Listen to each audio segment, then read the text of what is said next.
नमस्कार। सुबह 8 बजे के समाचारों में आपका स्वागत है। मैं हूं पूजा श्रीवास्तव। समाचारों में सबसे पहले हेडलाइंस।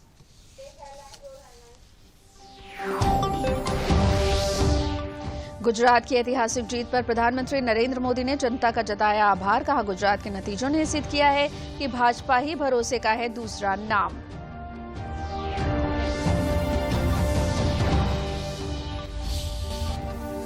गुजरात में भाजपा ने 156 सीट जीतकर लिख दिया इतिहास। 53% से अधिक लोगों ने भाजपा में जताई अपनी आस्था और गुजरात के विकास मॉडल पर लगाई मुहर।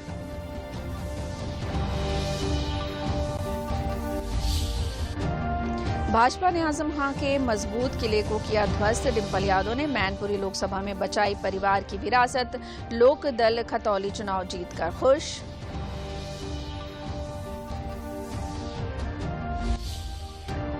अखिलेश सरकार में खनन मंत्री रहे। गायत्री प्रसाद प्रजापति की मुसीबतें नहीं हो रही हैं कम। प्रवर्तन निदेशालय ने अमेठी में परिवार के नाम 5 संपत्तियों को किया जब्त।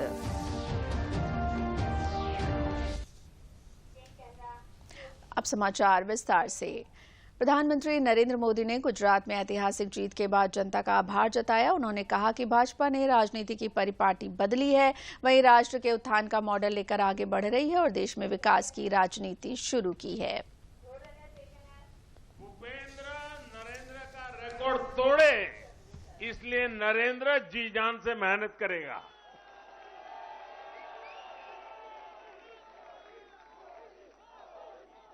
और गुजरात की जनता ने तो रिकॉर्ड तोड़ने में भी रिकॉर्ड कर दिया। उसने गुजरात की स्थापना से लेकर के अब तक सारे रिकॉर्ड तोड़ दिए। भारत माता की वंदे मोदी मोदी। प्रधानमंत्री नरेंद्र मोदी ने गुजरात की ऐतिहासिक जीत के बाद भाजपा के राष्ट्रीय कार्यालय में भाजपा कार्यकर्ताओं को संबोधित किया।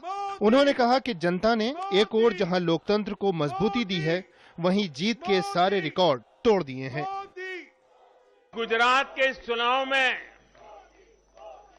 भाजपा का आह्वान था, विकसित गुजरात से विकसित भारत का निर्माण। गुजरात के नतीजों ने सिद्ध किया है कि सामान्य मानवी में विकसित भारत के लिए कितनी प्रबल आकांक्षा है। संदेश साफ है, जब देश के सामने कोई चुनौती होती है तो देश की जनता का भरोसा भाजपा पर होता है। राज्य में इस ऐतिहासिक जीत के बाद उन्होंने युवाओं की बढ़ती आकांक्षाओं को नए आयाम देने और उसे नई सदी के संकल्पों से जोड़ने की बात कही। उन्होंने कहा कि युवा जातिवाद और परिवारवाद की राजनीति से ऊपर उठकर समर्थन देते हैं। युवाओं ने हमारे काम को जांचा, परखा और उस पर भरोसा किया है। इसका मतलब ये है कि युवा भाजपा की विकास वाली राजनीति चाहते हैं।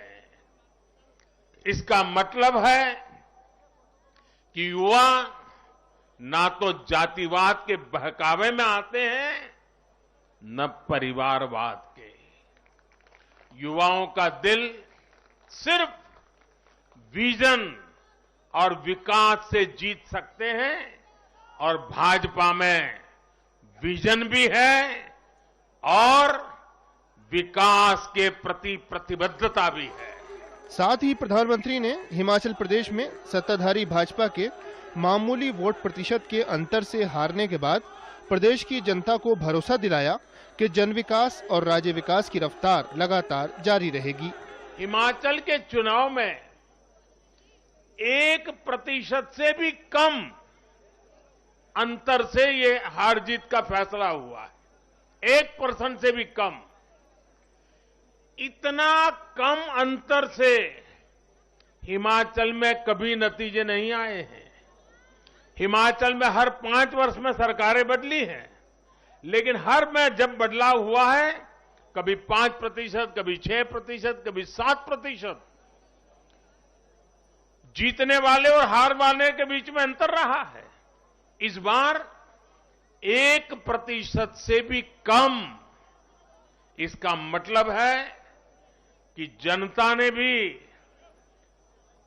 भारतीय जनता पार्टी को विजयी बनाने के लिए भरसक प्रयास किया है। वहीं उन्होंने बिहार के कुढ़नी विधानसभा के उपचुनाव को भाजपा पर बढ़ते विश्वास की एक बानगी बताया। जब महामारी के घोर संकट के बीच बिहार में चुनाव हुए थे तो जनता ने भाजपा को भरपूर आशीर्वाद दिया। जब महामारी के संकट से बाहर निकलते हुए असम, यूपी, उत्तराखंड, गोवा, मणिपुर एक के बाद एक चुनावों में जनता ने भारतीय जनता पार्टी को ही चुना। और आज जब भारत विकसित भारत के लक्ष्य की प्राप्ति के लिए आगे बढ़ रहा है तो भी देश की जनता का भरोसा सिर्फ और सिर्फ भाजपा पर है। उन्होंने कहा कि भाजपा दूरगामी लक्ष्य को मद्देनजर रखकर काम करती है और सिर्फ चुनावी नफे नुकसान के लिए काम नहीं करती है।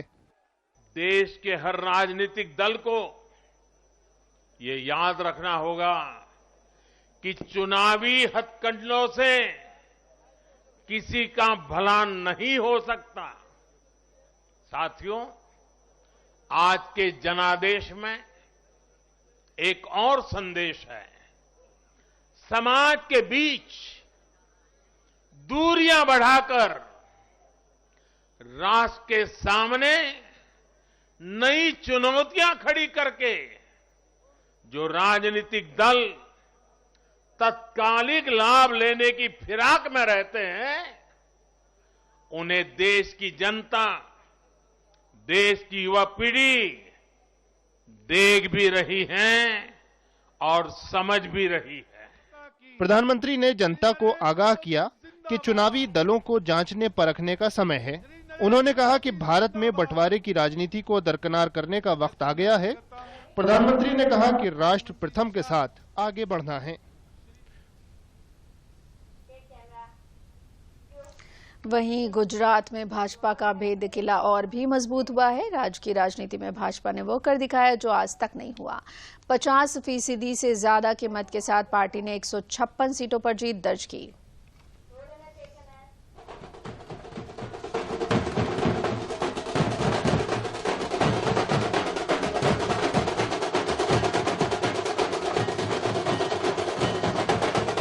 गुजरात में भाजपा की ऐतिहासिक जीत। राज्य विधानसभा के इतिहास में ये जीत सबसे बड़ी है।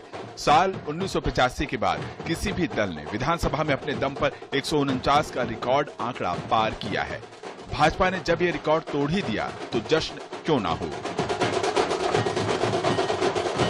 ये बड़ी जीत है, भाजपा के लिए बड़ी भी जीत है। राम मंदिर का जो बना है और 370 में कलम हटाई और गुजरात में विकास अच्छा किया है और भारत में आतंकवाद का जो मुद्दा है उसको निपटा है, इसलिए भाजपा की जीत है। 500 साल से तंबू में रामचंद्र जी उनको भव्य मंदिर बन रहा है। हमारे 370 हटाया, उनको फूल रोलुड़ी का है। मोदी जी जिंदाबाद।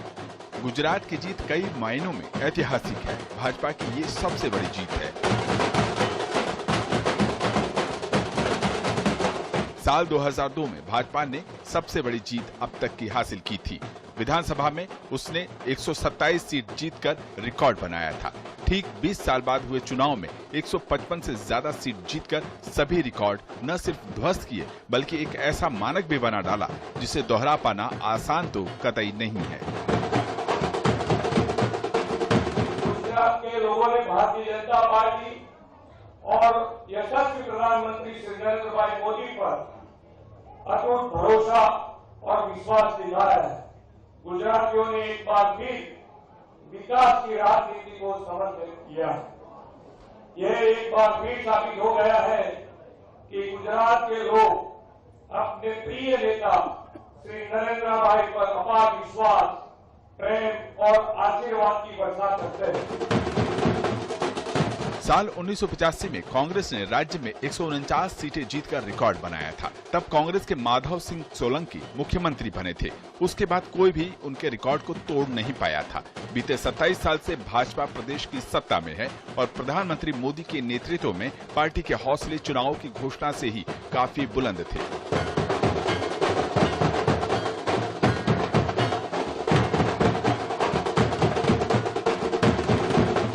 पार्टी दावा कर रही थी कि इस बार उनकी सबसे बड़ी जीत होगी। 150 से ज्यादा सीटें उनके खाते में होंगी और जब नतीजे सामने आए तो तस्वीर भी साफ हो गई। 155 सीटों से ज्यादा पर जीत हासिल कर भाजपा सबसे बड़ी जीत का एक नया रिकॉर्ड कायम कर गई। आप सबकी शक्ति आदरणीय प्रधानमंत्री नरेंद्र मोदी जी का जो संकल्प था रिकॉर्ड बनाने का, आज भारतीय जनता पार्टी ने 3 रिकॉर्ड एक साथ बनाए हैं। सबसे ज्यादा सीटों का रिकॉर्ड भारतीय जनता पार्टी ने इस इलेक्शन में बनाया है। सबसे ज्यादा वोट शेयर उसका भी रिकॉर्ड बना है और सबसे ज्यादा लीड के साथ जीतने वाले सबसे ज्यादा कैंडिडेट उसका भी रिकॉर्ड ये भारतीय जनता पार्टी ने बनाया है। एक ओर भाजपा को जहां एक तरफा जीत मिली तो दूसरी ओर कांग्रेस हाशिए पर नजर आई। विधानसभा चुनावों में कांग्रेस के मुद्दे जनता के बीच चल नहीं पाए और आंकड़ा 20 का भी पार न कर सकी। वहीं राज्य की राजनीति में बड़े ही हो हल्ला के साथ दस्तक देने की तैयारी में लगी आम आदमी पार्टी को कोई खास सफलता सीटों के लिहाज से नहीं मिली और पार्टी के शीर्ष नेताओं के कई बड़े दावे भी औंधे मुंह गिर गए। आप दहाई का आंकड़ा भी पार न कर सकी। राज्य में भाजपा की जीत से ये तो स्पष्ट है कि प्रदेश में पार्टी का संगठन काफी मजबूत है और प्रधानमंत्री मोदी का करिश्मा गुजरात की जनता के बीच दिनों दिन और भी मजबूत होता जा रहा है। गुजरात विधानसभा चुनाव 2017 में 99 सीटों पर ठहरी भाजपा पहली बार 100 से नीचे सीट पाई थी, लेकिन भाजपा ने जमीनी फीडबैक के आधार पर जिस तरह मुख्यमंत्री समेत पूरी मंत्रिमंडल को बदला, उसका परिणाम गुजरात में सामने है। अगर हिमाचल प्रदेश में भी जमीनी सच्चाई के आधार पर काम किया गया होता तो वहां भी भाजपा अपना बहुमत सिद्ध कर सकती थी। उत्तर प्रदेश में आजम खान की प्रभुत्व वाली सीट अपने खाते में कर ली है। गुजरात और भाजपा एक दूसरे के पर्याय बन चुके हैं। कम से कम चुनावी नतीजे तो यही बयां करते हैं। 1-2 बार नहीं बल्कि लगातार 7वीं बार गुजरात में भाजपा का परचम फहराया है। गुजरात ने विधानसभा चुनाव में जीत के सभी रिकॉर्ड ध्वस्त कर दिए हैं।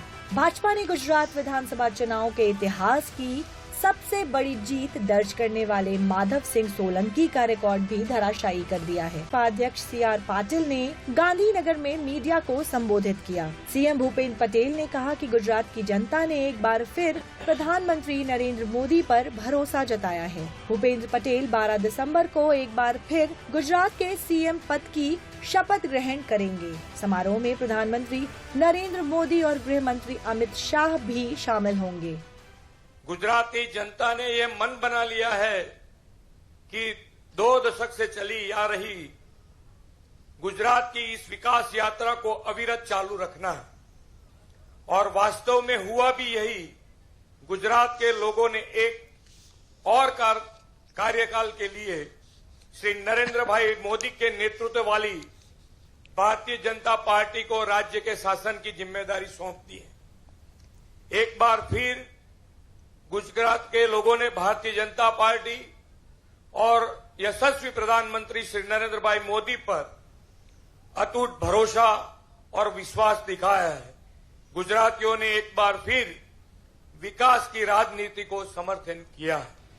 गुजरात में बुरी तरह हारने वाली कांग्रेस के लिए हिमाचल प्रदेश से राहत की खबर आई। हिमाचल प्रदेश में कांग्रेस 5 साल बाद सत्ता में वापसी करने में कामयाब रही। हालांकि भाजपा ने कांग्रेस को कांटे की टक्कर दी, लेकिन कांग्रेस आगे निकलने में कामयाब रही।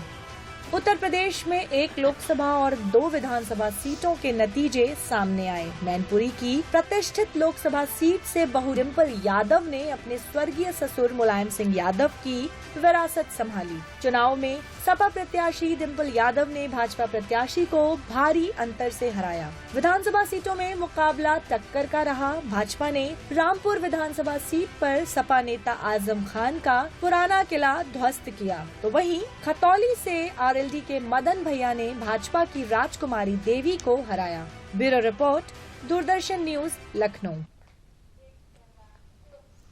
आइए आपको सुनाते हैं रक्षा मंत्री राजनाथ सिंह ने चुनाव पर प्रतिक्रिया व्यक्त करते हुए कहा कि गुजरात में नया रिकॉर्ड बन रहा है, हम इसके प्रति पहले से आश्वस्त थे। एंटी इनकम्बेंसी थी ही नहीं, प्रो इनकम्बेंसी गुजरात में रही है और नया रिकॉर्ड बन रहा है और इसके प्रति हम लोग पहले से ही आश्वस्त थे। ये कोई हम लोग इससे चमत्कृत नहीं है, क्योंकि हमारे प्रधानमंत्री मोदी जी के प्रति गुजरात की जनता का एक बहुत ही बेहद विश्वास है। ये इतनी मामूली बात नहीं है। मोदी जी ने जिसने अपने हाथों से सींचा है गुजरात को और देश को, और मैं तो कहूंगा कि उन्होंने जो ये मॉडल दिया उसके 3 विशेषताएं मैं अक्सर कहता हूं कि सस्टेनेबल मॉडल 22 साल रहा और आगे भी संभावना पूरी तरह चलने की। दूसरा, कोई भी स्वरूप हो, समय गुजरने के साथ साथ उसकी लोकप्रियता मान्यता घटती यहां बढ़ती जाती है। एंटी इनकम्बेंसी नहीं होता, प्रो इनकम्बेंसी होता है। और तीसरा, हर चुनौती के बाद और मजबूत होना। अभी आपने देखा कोविड के बाद मोदी जी को विश्व स्तर का नेता माने जाने लगा और मुख्यमंत्री के तौर पर जब भूकंप आया तो उनका रुतबा सबसे ऊपर हो गया। ये बहुत परिश्रम और प्रयास के परिणाम स्वरूप हुआ है। हमारे कार्यकर्ताओं और बूथ लेवल तक जितने वर्कर्स का एक कार्य था, उन्होंने भी उस संदेश और विकास के को जन जन तक पहुंचाने में महत्वपूर्ण भूमिका निभाई है।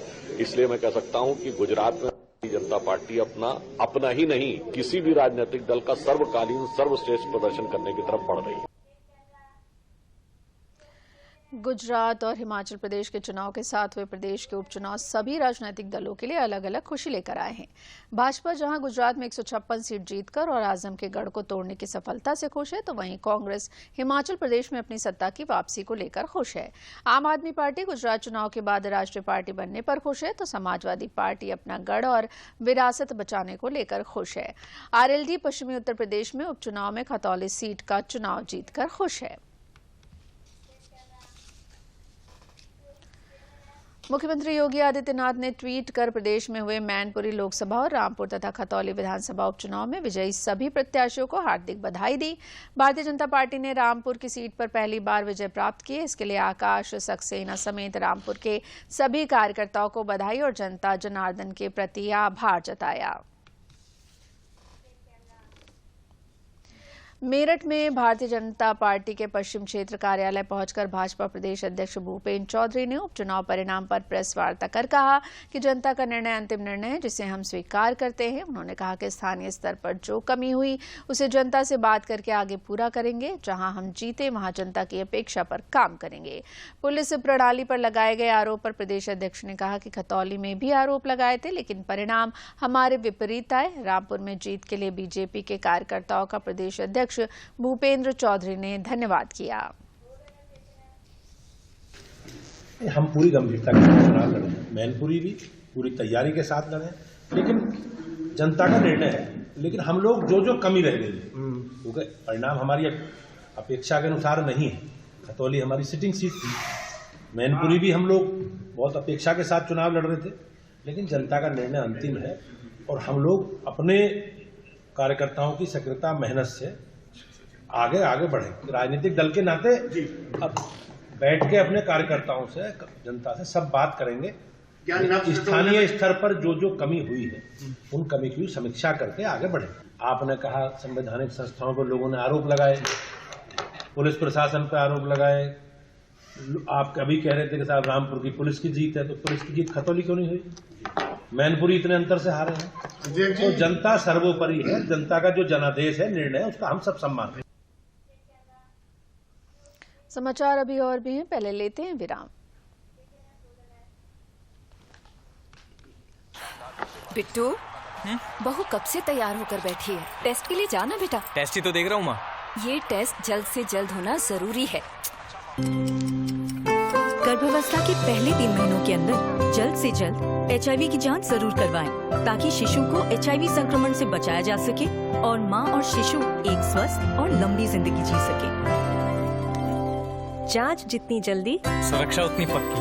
गर्भावस्था की पहली जांच में ही HIV टेस्ट जरूर कराएं। रामपुर विधानसभा सीट पर हुए उपचुनाव में भाजपा ने कब्जा जमाया है। भाजपा प्रत्याशी आकाश सक्सेना ने सपा प्रत्याशी आसिम रजा को भारी अंतर से हराया। देखिए, मैं रामपुर की हर बुजुर्ग माता, हर बुजुर्ग पिता का आशीर्वाद मैंने पहले भी कहा था, मैं उनका लूंगा। यहाँ हमारे साथ उन सब ने जो गुलामी की जंजीरों को तोड़ कर आए हैं, चाहे वो कोई भी हो, मैं सबका बहुत बहुत धन्यवाद दूं। कभी यहाँ के मुसलमानों को कभी कोई इज्जत नहीं दी गई, यहाँ के मुसलमानों को हमेशा दबा के रखा गया और यहाँ के मुसलमान के प्यार को हमेशा गुलामियत समझा गया। आज उसी गुलामी की जंजीरों को तोड़कर भारतीय जनता पार्टी की तरफ यहाँ का मुस्लिम आज आगे आया है, जिसके लिए मैं उनका बहुत। मैनपुरी लोकसभा उपचुनाव में समाजवादी पार्टी की उम्मीदवार डिंपल यादव ने एक बड़ी जीत दर्ज की है। उन्होंने भारतीय जनता पार्टी प्रत्याशी को 2,88,461 मतों से हराया। डिंपल यादव ने जिला निर्वाचन अधिकारी मैनपुरी से जीत का प्रमाण पत्र प्राप्त किया। बाद में समाजवादी पार्टी के कार्यालय पर सपा अध्यक्ष अखिलेश यादव ने पत्रकारों से बातचीत करते हुए कहा कि आज की जीत नकारात्मक राजनीति करने वालों के खिलाफ जीत है। मैनपुरी की जनता ने नेताजी को तहे दिल से श्रद्धांजलि दी है। मैनपुरी के सभी मतदाताओं को बहुत बहुत धन्यवाद। उन्होंने कहा कि वे नेताजी के अधूरे कामों को पूरा करेंगे, उन्हीं की मेलजोल की राजनीति को आगे बढ़ाएंगे।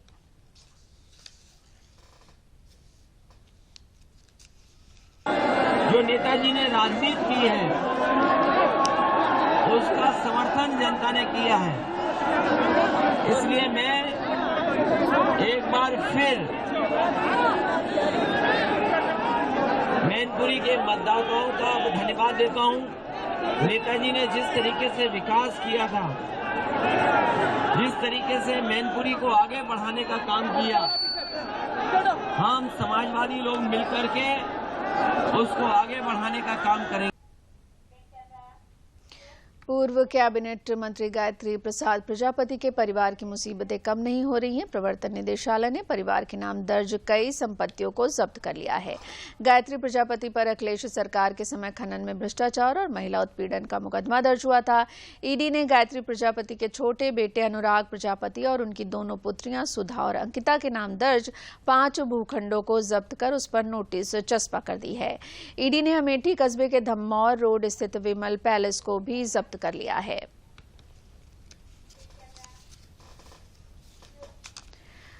मुख्यमंत्री योगी आदित्यनाथ ने एकीकृत न्यायालयों के भवन निर्माण के संबंध में प्रस्तुतिकरण देखने के बाद निर्देश दिया कि इसे 10 जनपदों में पायलट प्रोजेक्ट के रूप में शुरू किया जाए।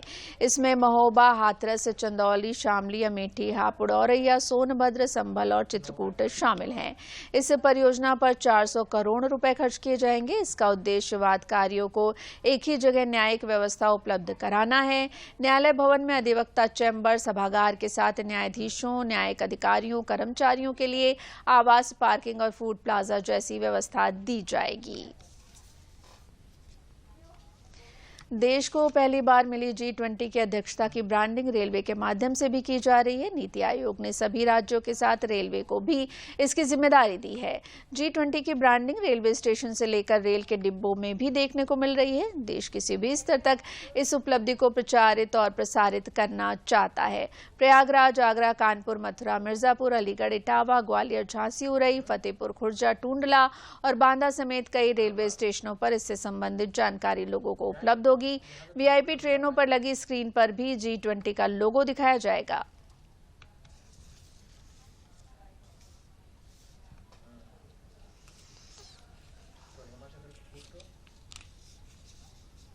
देखिए, ये हम सभी भारतवासियों के लिए बहुत बड़े गौरव और हर्ष की बात है कि G20 जैसे दुनिया के सबसे प्रभावशाली संगठन की मेजबानी करने का और अध्यक्षता करने का मौका भारत को मिला है। ये एक राष्ट्रीय गर्व का विषय है और इस गर्व के विषय को, जैसा कि हमारी सभ्यता और संस्कृति में है कि अच्छी बात को, अच्छी चीज़ों को हम सब में आपस में बांटते हैं, तो उसी गर्व को हम लोगों के बीच प्रचार प्रसार करने के लिए, लोगों में गर्व की अनुभूति हो कि इतने महत्वपूर्ण उपलब्धि भारत को मिली है, इस स्तर से हम प्रचार प्रसार कर रहे हैं। उत्तर मध्य रेलवे के लगभग सभी स्टेशनों पर G20 से संबंधित बैनर, पोस्टर, लोगो इत्यादि प्रदर्शित किए जा रहे हैं ताकि लोगों को भी इस बात की जानकारी। वाराणसी काशी तमिल संगमम में तमिलनाडु व उत्तर प्रदेश के खिलाड़ियों के मध्य मैत्री हॉकी मैच का आयोजन किया गया। इसमें तमिलनाडु की महिला खिलाड़ियों और उत्तर प्रदेश की महिला खिलाड़ियों के बीच मैच का आयोजन हुआ, जिसमें उत्तर प्रदेश की टीम ने तमिलनाडु की टीम को 6-2 से शिकस्त दी। उत्तर प्रदेश की पूर्णिमा यादव ने सर्वाधिक 3 गोल किए। इसके बाद पुरुष खिलाड़ियों के बीच हुए मैच में भी उत्तर प्रदेश का दबदबा रहा। उत्तर प्रदेश की टीम ने 5 गोल किए तो वहीं तमिलनाडु की टीम 1 ही गोल कर पाई। उत्तर प्रदेश के खिलाड़ी नागेंद्र कुमार ने सर्वाधिक 2 गोल किए। इस कार्यक्रम में बतौर मुख्य अतिथि पहुंचे सूबे के खेल मंत्री गिरीश चंद्र यादव ने खिलाड़ियों का उत्साहवर्धन किया। खेल मंत्री ने विजेता और उपविजेताओं टीम के खिलाड़ियों को मोमेंटो भी दिया। उन्होंने मीडिया से बात करते हुए कहा कि खेल से खिलाड़ियों के बीच प्रतिस्पर्धा बढ़ती है और जिससे आगे चलकर देश को दुनिया में वो अपना और अपने देश का नाम रोशन करते हैं। माननीय प्रधानमंत्री जी की प्रेरणा से उत्तर प्रदेश और तमिलनाडु के बीच जो हमारी एक तरह से कहा जाए कि कल्चरल संस्कृति, दोनों का एक तरह से आदान प्रदान है। उत्तर प्रदेश की संस्कृति क्या है, तमिलनाडु की संस्कृति क्या है, उस तरह हमारे सांस्कृतिक कार्यक्रम के आयोजन भी होते हैं। उसी के साथ साथ ये आज से खेल 9 खेलों का प्रारंभ हुआ है। आज पहला हॉकी शुरू हुआ है। तमिलनाडु और उत्तर प्रदेश के बीच ये आयोजन हो रहा है। निश्चित रूप से इस खेल के आयोजन से खिलाड़ियों में एक उत्साह बढ़ता है और उनके अंदर जब प्रतिस्पर्धा होती है तभी प्रतिभाएं सामने निकल कर आती हैं। बहुत अच्छा लगा हमको खेल के। यहाँ पे जो टीम प्रोसेस और खेल मंत्री सर आए जो उनको खेल के देख के और प्रोत्साहन बढ़ा हम लोग का, और ये अगले कराते रहेंगे। हम लोग को खेलते समय बहुत अच्छा लगता है और टीमें तो दोनों मतलब मजबूत थी, आगे पीछे खेल तो हार जीत तो लगा रहता है। ये सर प्रतिभा पर कभी दिव्यांगता हावी नहीं होती है। आप में करने का साहस हो तो कोई शारीरिक कमजोरी आपको रोक नहीं सकती है। संभल के दिव्यांग चित्रकार विमल कुमार गले में पेंसिल बांधकर पेंटिंग करते हैं। उन्होंने महात्मा गांधी, प्रधानमंत्री नरेंद्र मोदी और योगी आदित्यनाथ के चित्र बनाए। इसके अतिरिक्त भी उन्होंने कई नेताओं और राष्ट्रपुरुषों के चित्र बनाए हैं। दिव्यांग होने के बाद भी उनकी पेंटिंग देखने लायक है और पिछले 5 वर्षों से वो पेंटिंग विधा से जुड़े हुए हैं। ये दूसरों को प्रेरित भी करते हैं कि दिव्यांगता को शरीर पर हावी ना होने दें।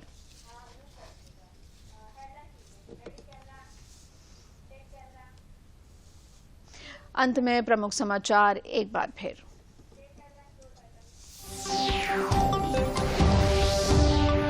गुजरात की ऐतिहासिक जीत पर प्रधानमंत्री नरेंद्र मोदी ने जनता का जताया आभार। कहा, गुजरात के नतीजों ने सिद्ध किया है कि भाजपा ही भरोसे का है दूसरा नाम।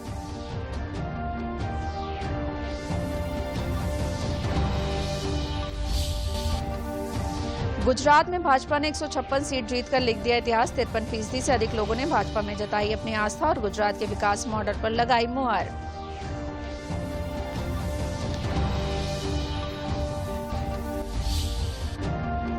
भाजपा ने आजम खान के मजबूत किले को किया ध्वस्त। डिंपल यादव ने मैनपुरी लोकसभा में बचाई परिवार की विरासत। लोकदल खतौली चुनाव जीतकर खुश।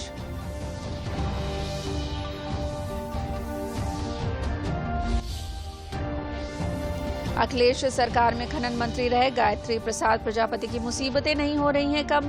प्रवर्तन निदेशालय ने अमेठी में परिवार के नाम 5 संपत्तियों को किया जब्त।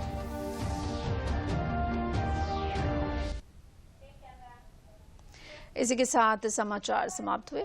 नमस्कार।